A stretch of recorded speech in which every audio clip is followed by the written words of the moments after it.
समर्थ colony येथील श्री समर्थ गजानन महाराज संस्थानकडनं दरवर्षीप्रमाणे यंदाही पादळवारीचे आयोजन करण्यात आले। सलग तिसऱ्या वर्षी हे आयोजन करण्यात आले। 1 डिसेंबर रोजी टाळ मृदुंगांच्या गजरात ही पादळवारी शेगावकडे रवाना झाली। गेल्या 2 वर्षांपासून या वारीत 200 महिला व पुरुष भक्त सहभागी होतात। यंदाही चिमुकल्यांसह ज्येष्ठही या वारीमध्ये सहभागी झालेत। श्री समर्थ गजानन महाराज संस्थानाकडून दरवर्षी 1 डिसेंबरला अमरावती ते शेगाव पायदळ वारीचं आयोजन करण्यात येतं। गेल्या 2 वर्षांपासून होणाऱ्या या वारीमध्ये 200 महिला पुरुष भक्त सहभागी होतात। चिमुकल्यांसह ज्येष्ठांचा ही वारीमध्ये सहभाग असतो। 1 डिसेंबरला सकाळी 7 वाजता समर्थ कॉलनी येथून समर्थ गजानन महाराज संस्थानातून वारीचं प्रस्थान झालं। राठीनगर येथे प्रशांत गहूकर यांच्या घरी पालखीचं पूजन आरती करण्यात आली। तसंच सिकची रिसॉर्ट वलगाव येथे पालखीचं पूजन आरती करण्यात आली।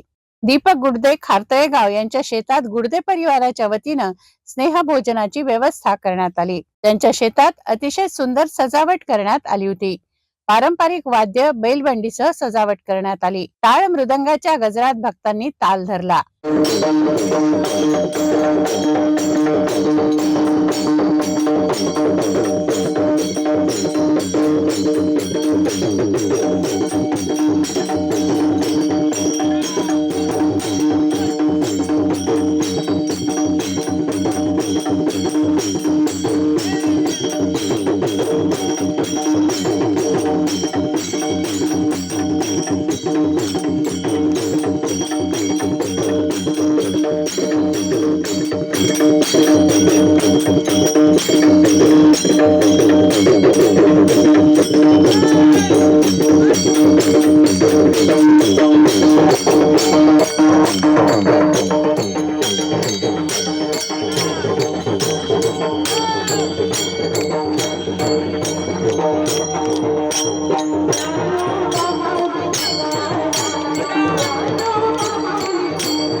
भावभक्तिमय वातावरणात तिथून धामोरी या गावी वारी निघाली। 1 डिसेंबरचा मुक्काम धामोरी येथील शाळेत करण्यात आला।